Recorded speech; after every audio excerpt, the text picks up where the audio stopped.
இதற்கு அடுத்து வரக்கூடிய தலைமுறைகளுக்காக போராடக்கூடிய போராளிகளையும் தலைவர்களையும் உருவாக்குவதுதான் திருமாவளவனின் நோக்கம்.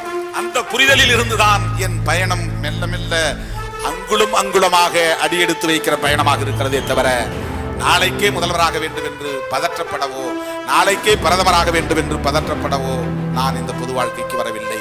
என்னை ஊடகவியலாளர்கள் கேட்டபோது எனக்கும் முதலமைச்சர் ஆசை உண்டு என்று சொன்னேன்.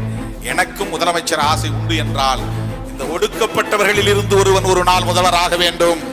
இந்த ஒடுக்கப்பட்டவர்களில் இருந்து அதிகார வலிமையற்று கிடப்பவர்களில் இருந்து உழைக்கிற வர்க்கத்தில் இருந்து உண்மையாக உழைக்கிற சமூகத்தில் இருந்து ஒருவன் இந்த தேசத்தின் பிரதமராக வேண்டும். அது என் கனவு. திருமாவளவனே முதல்வராக வேண்டும் என்பதல்ல. ஒடுக்கப்பட்டு புறந்தள்ளப்பட்ட ஒருவன் இந்த தேசத்தின் அல்லது தமிழ்நாட்டின் முதல்வராக வேண்டும், இந்த தேசத்தின் பிரதமராக வேண்டும்.